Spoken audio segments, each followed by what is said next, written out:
하나님 말씀 사도행전 11장 1절로 18절까지 말씀. 내가 말을 시작할 때에 성령이 그들에게 임하시기를 처음 우리에게 하신 것과 같이 하는지라. 내가 주의 말씀에 요한은 물로 세례를 베풀었으나 너희는 성령으로 세례를 받으리라 하신 것이 생각났노라. 그런즉 하나님이 우리가 주 예수 그리스도를 믿을 때에 주신 것과 같은 선물을 그들에게도 주셨으니 내가 누구이기에 하나님을 능히 맡겠느냐 하더라. 함께 했습니다. 그들이 이 말을 듣고 잠잠하여 하나님께 영광을 돌려 이르되 그러면 하나님께서 이방인들에게도 생명 얻는 회개를 주셨도다 하니라. 아멘. 이 말씀의 축복과 은혜가 저와 여러분과 우리 교회 안에 충만하게 되기를 예수님의 이름으로 축복합니다. 예루살렘 교회는 베드로가 가장한 리더십을 쥐고 있습니다. 근데 베드로에 대해서 비난하는 사람이 일어납니다. 지금 말도 안 되는 것 같지 않습니까? 유대에 있는 사도들과 형제들이 이방인들도 하나님의 말씀을 받았다 함을 들었다 했어요. 그리고 베드로가 예루살렘에 올라갔을 때 이방인 사역, 고넬료의 사역을 다 마치고 올라갔을 때 할례 받은 사람들이 비난했다는 겁니다. 비난했다. 여러분, 비판은 할 수 있어요. 비난은 하지 마세요. 이것이 옳다 그러다 성경 말씀 맞냐 안 맞냐 비판할 수 있습니다. 근데 비난은 우리 좀 자제해야 되지 않습니까? 베드로가 비난의 대상이었다는 겁니다. 그게 그 정도로 예루살렘 교회는 이게 심각한 문제였다는 거예요. 왜요? 지금 예루살렘 교회가 유대 민족주의에 똘똘 뭉쳐져 있거든요. 유대 민족주의에 똘똘 뭉쳐져 있어서 이 밖으로 이제 뻗어나가는데 한계가 있는 겁니다. 예수님은 예루살렘과 유대와 땅 끝까지 이르러 내 정리되라 그랬는데 이 선을 넘어가는 게 어려운 겁니다. 여러분, 우린 경상도에 살아요. 전라도 가서 복음 전하라 하면 쉬울까요? 어려울까요? 전라도 가면요. 제가 아는 목사님이 전라도에 가서 교회를 섬기는 겁니다. 근데 이 문화가 너무 다르고 발시가 너무 달라서 참 복음 전하기 참 어렵더라. 그리고 출세해서 왔어요. 그래서 지금 김해에서 목회를 하십니다. 기도 많이 하시는 분이고요. 그런데 전라도 가서 안 먹히는 거예요. 경상도 말씨가 좀 달라서 저희 같은 사람은 빨리 적응하거든요. 그러니까 하나님이 그렇게 그 시기 한겨 할 줄 모르겠는데 그분 연세가 드셔서 좀 어려웠어요. 복음이 문화의 벽을 넘어선다는 게 일단 어렵고, 그 다음에 그 성경, 구약 성경의 말씀은 주로 유대인들에게 쓰여진 말씀이에요. 복의 근원이 될 것이다 하면서 이방인 선교에 대한 계시적으로 주어지긴 했지만 주로는 유대인들에게 주어진 말씀들입니다. 그리고 지금 유대인들이 바벨론 포로기부터 시작해서 아시리아, 바벨론, 그 다음에 페르시아, 헬라, 뭐 이렇게 로마까지 이어지는 대제국들의 압제 속에서 그냥 수백 년 동안 지금 식민지 생활을 지냈습니다. 그럴 때 민족주의가 강하게 발현합니다. 우리나라에 외정치하를 지나면서 민족 종교 운동이 일어났어요. 왜? 어떤 때는 일제가 민족을 수탈하고 억압하니까 민족이 말살되어지는 방향도 있지만은 반작용으로 우리 민족을 지켜야 되겠다라고 하는 의식이 생겨나면서 발전한 종교가 뭡니까? 동학입니다. 동학.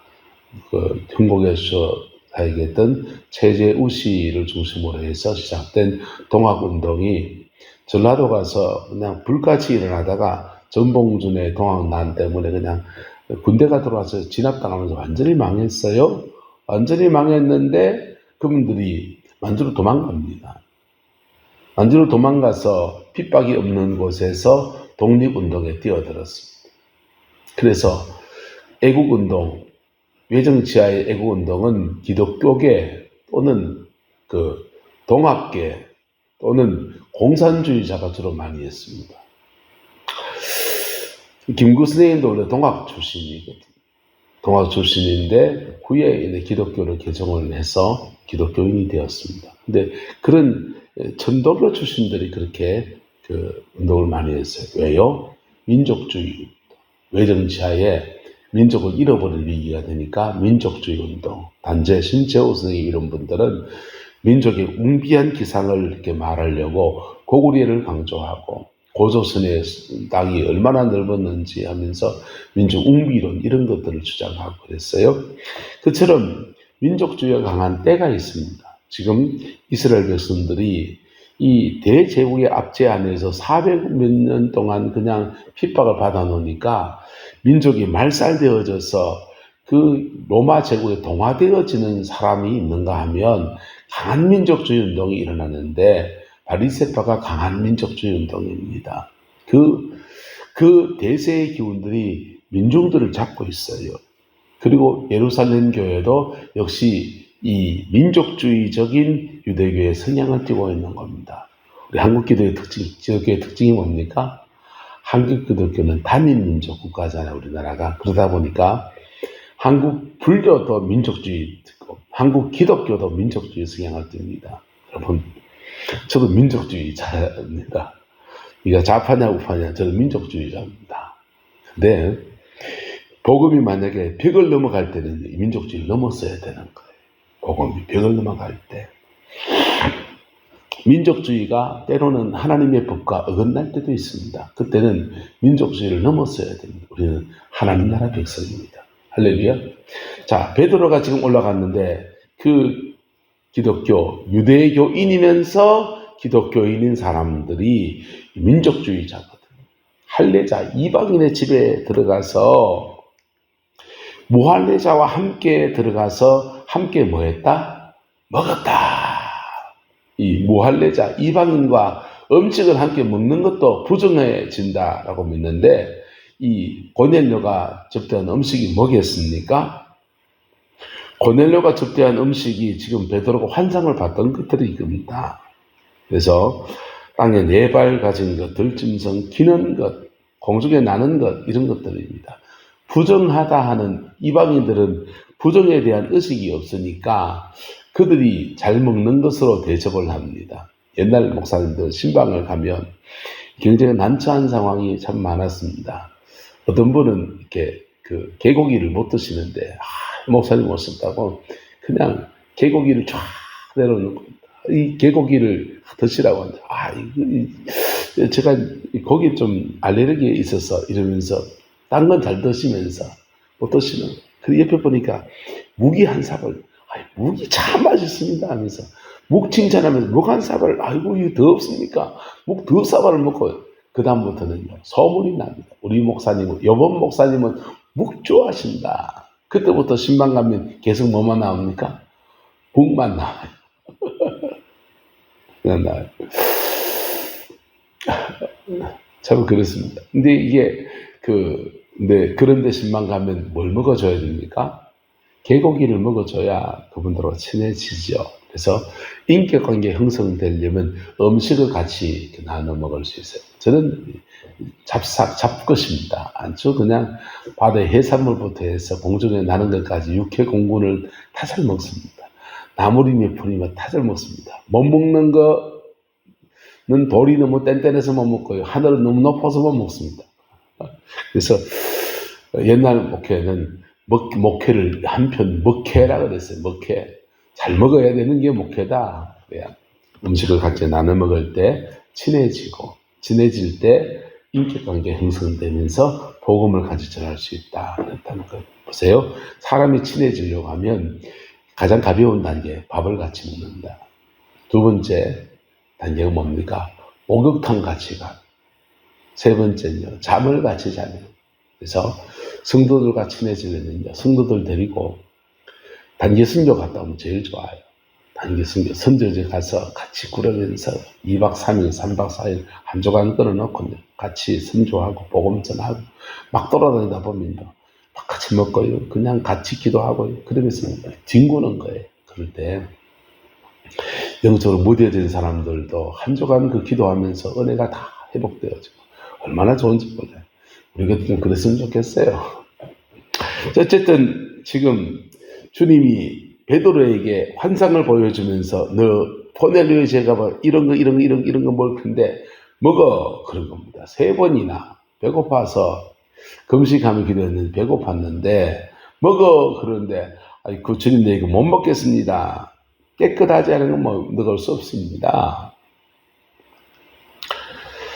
하나님이 깨끗하게 하신 것을 네가 속되다고 하지 말라 이렇게 주님 말씀하셨어요. 그리고는 그거 순종해서 베드로 갔더니 그렇게 먹었습니다.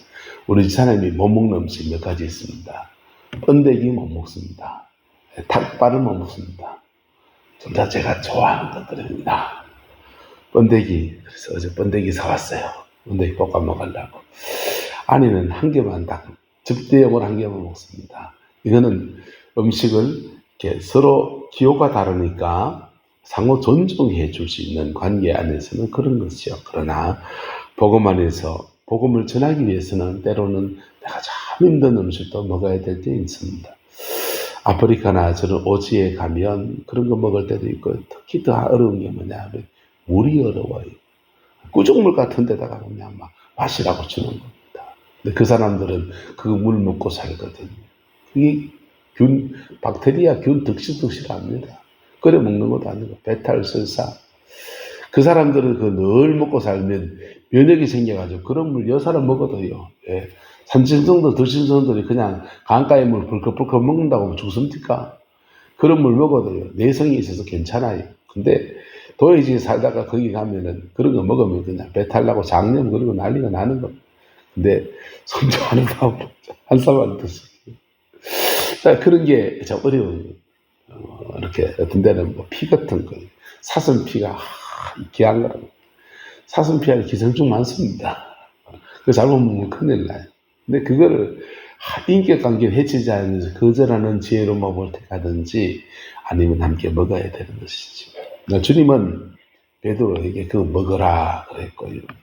복음을 위해서라면 베드로는 이걸 뛰어넘었어야 됐고 뛰어넘었습니다. 하나님의 은혜를 뛰어넘었는데 문제는 이것이 비난의 제목이 되었다라고 하는 겁니다. 여러분, 우리가 비난하는 제목이 때로는 복음이 아니라 문화일 때가 있다는 거예요. 신앙 안에서 교회 안에서 비난하는 제목이 서로 싸우는 제목이 복음이 아니라 문화일 때가 있다는 겁니다. 한국교회 이 위기에 지금 처해 있어요. 한국 사회 전체가 여기에 처해 있습니다. 복음 문제로 싸우는 게 아니에요. 복음이라고 여기고 있는 문화나 정치 이데올로기 이런 걸로 싸우고 있는 겁니다. 여러분, 복음이 아니에요. 복음은 예수가 우리 위해 죽으신 사건이고요. 그분이 우리와 함께 하신 은혜이고요. 할렐루야. 네. 자본주의가 무슨 복음입니까? 공산주의도 복음은 아니에요. 좌파가 복음입니까? 아닙니다. 진보가 복음입니까? 아니에요. 보수가 복음입니까? 아니에요. 그 어느 것도 복음이 아닙니다. 그죠? 복음 안에서 우리는 이 자본주의 체제를 살아가고 자본주의 안에서 복음이 역사에서 이만큼 축복을 받는 나라의 기틀을 만들어 온 건 사실이에요. 그래서 보수적 가치를 위해 싸울 필요 있습니다. 그건 복음은 아니다. 복음과는 좀 차별되지만은 복음 안에서 이만큼 이루어 놓은 보수적 가치를 우리가 지키고 이것을 위해서 의견을 내고 다툴 수도 있고 논할 수 있습니다. 하지만 복음을 좀 빼놓고 좀 싸웁시다. 복음을 빼놓고. 근데 이걸 복음하고 동일시 해버리게 되면 절대적인 게 됩니다. 여러분, 세상의 사상은 절대적인 건 없어요. 옛날 왕정시대 때는 어떻게 살았게요? 예, 옛날 봉건주의 시대는 어떻게 살았게요? 그때는 그때 나름의 복음을 해석해서 살았는 거예요. 어쨌든 초대교회가 지금 예루살렘 교회가 이렇게 싸웠는데 이분들이 위대한 결론을 내립니다. 베드로가 이 일에 대해서 잘 설명해요. 성령이 명하셨다. 함께 가서 말씀을 전하라고 하셨고 구원받을 말씀을 내게 이르리라 라고 말씀해서 그래서 내가 말을 시작할 때 누가 내렸다 합니까? 성령이 내렸다는 겁니다. 안 죽게 됐습니까? 통성이 됐습니까? 아니요. 복음을 전하는 중에 성령이 임해서, 성령 그들에게 임하여서 처음 우리에게 마가의 다락방에서 성령이 불같이 임하면서 각 사람 머리 위에 임하더니 방언을 하고 그냥 막 손 흔들면서 기도를 하고 난리가 나고 그렇게 역사가 일어났는데 그들에게도 똑같이 하시는 걸 봤다. 그리고 말합니다. 주의 말씀에 요한은 물로 세례를 베풀었으나 너희는 성령으로 세례를 받으리라 하신 것이 생각났다라는 겁니다. 그런즉 하나님이 우리가 주 예수 그리스도를 믿을 때에 주신 것과 같은 선물을 그들에게 주셨으니 내가 누구이기에 하나님을 능히 뭐하겠느냐? 맡겠느냐? 하나님을 능히 맡겠느냐? 하나님을 능히 맡겠느냐? 이 한마디에 그렇게 베드로를 비난하는 사람들, 논쟁적인 의투로 말하는 사람들, 성경에 이래 돼 있지 않냐 하는 사람들이 다 내려놨습니다. 그리고는 이 말을 듣고 뭐하여서 잠잠해졌다는 겁니다. 뭐해졌다? 잠잠해졌다. 그리고는 하나님께 뭐했다? 영광을 돌렸다는 거예요. 잠잠해졌는데 어쩌지? 그래도 저건 아니야. 이게 아니고 잠잠해져서 난 집에 갈래. 이게 아니고 하나님이 하신 일이라고 할 때 그들은 하나님께 영광을 돌렸다는 겁니다. 우리 안에 이 은혜가 있게 되기를 주의 이름으로 축복합니다. 여러분, 내하고 의견이 다를 수 있어요. 뜻이 다를 수 있어요. 하지만 이 일을 하나님이 하셨다라고 할 때 하나님께 영광을 돌립니다. 영광을 돌립니다. 영광을 돌립니다. 그리고 고백하기를 하나님께서 이방인들에게도 무엇을 주셨다? 생명 얻는 회개를 주셨다. 그랬어요. 이방인들에게도 생명을 얻는 회개를 주셨다. 여러분, 서울에 가면 전라도 출신 목사님들의 모임이 있습니다. 그 모임이 호산나회예요. 호산나. 성경에 호산나 있잖아요. 그 호에다가 호남 사랑 이런 걸 담아서 뜻을 담아서 호산나 모임이 납니다. 자, 그런데 그 호산나 모임의 제일 첫 번째 대표 목사님 누구시냐? 김중곤 목사님이에요. 그 다음 목사님 누군지 압니까? 오늘에게 하용주 목사입니다. 지금 목사님이 아마 소강성 목사님인가 그럴 거예요.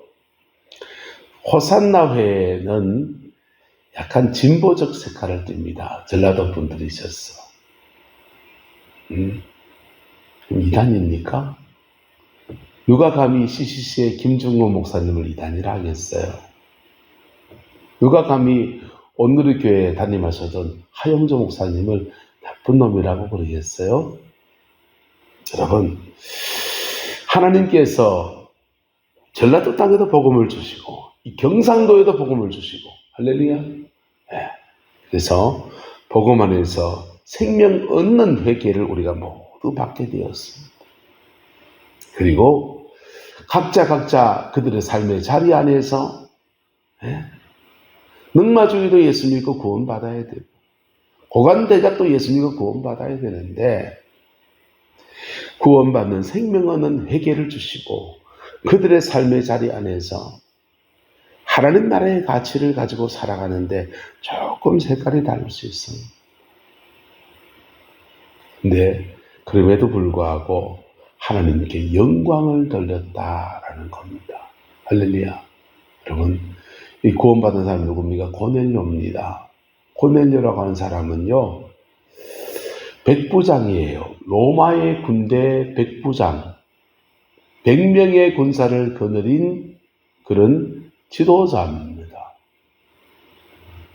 어쩌면 이 백부장 휘하의 사람들이 AD 70년에 로마의 티투스 장군이 예루살렘을 침공할 때 그때 상부의 명령에 의해서 예루살렘을 공격하는 부대의 일원으로 참석해야 될 수 있는 사람입니다. 유대 민족주의자들에게는 잡아 죽여야 될 원수예요. 전쟁의 대상입니다. 어떤 사안이 생기면 생명 얻는 회개 받은 사람들끼리 전투가 펼쳐집니다. 세계 1차, 2차 세계대전 때요. 프랑스는 구교 캐톨릭 국가예요. 독일은 개신교 국가입니다. 프랑스와 독일이 중심이 돼서 전쟁을 펼쳤습니다. 개신교와 구교 간의 싸움이었습니다. 2차 대전 때는 영국이 참전했습니다. 영국은 개신교 국가입니다. 독일도 개신교 국가입니다. 미국도 참전했습니다. 미국도 개신교 국가입니다. 그래서 기독교인들끼리 한쪽은 독일 루터교를 믿고 한쪽은 미국 개신교고 한쪽은 영국 성공의 개신교고 개신교끼리 막 싸움이 펼쳤어요. 참 그게 이데올로기가 잡은 세상 안에서 어쩔 수 없는 상황은 그렇게 일어납니다. 그런데 복음을 전할 때는요. 차별이 없어야 합니다. 복음을 전할 때는요. 문화의 벽을 뛰어넘어가는 겁니다. 내 생각과 다른 것들을 뛰어넘어가는 겁니다. 그래서 이방인들에게도 생명 얻는 회개를 주셨도다 이렇게 고백하고서 고넬료의 가문에 복음이 벌어진 것에 대해서 예루살렘 교회가 박수로 환영하고 받아들였습니다. 이 받아들인 사건이 고넬료 한 사람 가문의 문제가 아니에요. 하나님은 베드로를 통해 이방 선지의 문을 거듭 여셨어요. 그리고는 12장부터는요. 본격적으로 그냥 이방인 땅에 안디옥 땅에 교회가 세워집니다. 안디옥 땅에 교회가 세워졌는데 고넬료 사건을 경험하지 않았다면 예루살렘 교회가 터부시했을든지 아니면 핍박했든지 그냥 그랬을 겁니다. 근데요. 고넬료 사건을 경험한 예루살렘 교회이기 때문에 그 안디옥 교회에 이방인들로 예수 믿는 사람이 나타났다고 하니까 그들을 위해서 지도자 파송해 줘야 되겠다. 지도자 보냅니다. 그 지도자가 누굽니까? 박은희 사모님 하나 둘 셋 누굽니까? 네? 바나바입니다. 바나바 보내줬어요. 예, 초대교회 7집사 가운데 한 명인 바나바를 목회자로 세워서 당신이 거기 선교사 가서 안디옥 땅에 그 영혼들을 돌보세요. 그래 보내줬습니다. 바나바가 안디옥에 가서 자기 혼자 감당할 만큼 이 성도를 돌보는 게 너무 많아지니까 부목사를 한 명 채용했는데 부목사가 바로 사도 바울입니다. 그래서 바나바와 사울이 함께 동력하며 안디옥 교회를 확 성장시킵니다. 그리고 이방 땅에 걷잡을 수 없이 로마에 세워지고 에베소에 세워지고 아프리카 에티오피아에 세워지고 그다음 알렉산드리아에 세워지고 곳곳에 이방 땅에 우주선처럼 교회가 세워지는 시발점 신학적 기반을 바로 이 고넬료 가문의 복음 전한 일에서 시작이 되어졌습니다. 저와 여러분들 안에 생명 얻는 회개가 충만하기를 예수 이름으로 축복합니다. 안 믿는 사람도 반성합니다. 어제 일을 반성하고 오늘 새롭게 살아야지 결단합니다. 오늘 내가 착한 거 하루 하면서 일신우일신하면서 살아야지 그렇게 결단합니다. 그 결심하고서 지켜가는 사람은 대단한 사람이에요. 불교나 유학에서도요. 그냥 세속에 막 어떻게 하다 보면 시주받고 하다 보면 좀 세속화되거든요. 세속화되면 동한 거 하한 거 문거로 잠가놓고 우리는 자신을 정진하고 반성하고 본질적 가치를 되돌아가야 된다라고 하는 그런 운동들을 합니다. 그게 동한 거 하한 거예요. 심지어 동한 거 하한 거 할 때는 수도 생활도 하지만 책도 많이 읽거든요. 근데 책 읽을 때 서양 책, 철학책도 읽고 성경책 읽는 시간도 가집니다. 다종교도 좀 배우자. 성경책도 읽고. 여러분, 바깥 세계에서도 반성은 해요. 하지만 그 반성 안에서 생명을 주시는 반성이 있는데 바로 우리가 회개하는 겁니다. 할렐루야. 우리가 회개할 때 생명 얻는 회개가 주어져요. 그리고 우리 안에 예수 믿는 생명력이 약해질 때 그때 자신을 돌아보며 하나님 나 이거 잘못했네요. 나 이거 잘못했네요 할 때요. 그때 다시 우리에게 숨만 꼴딱 쉬던 영적 생명이 그 정도밖에 안 되는 사람이에요. 다시 생명하는 풍성해지는 은혜들이 일어납니다. 저와 여러분 안에 생명 얻는 회개의 축복이 충만하게 되기를 예수 이름으로 축복하고 축원합니다. 기도하겠습니다. 좋으신 아버지 하나님, 생명 얻는 회개의 축복을 우리에게 주셔서 날마다 주님과의 인격적 관계 안에 세워지게 축복하여 주시고 날마다 주를 바라보는 가운데 승리하는 저희들 되게 우리 하나님 인도하여 주옵소서. 여호와께서 한없는 은혜와 사랑으로 함께해 주시기를 원합니다. 예수님의 이름으로 축복하며 기도드리옵나이다. 아멘.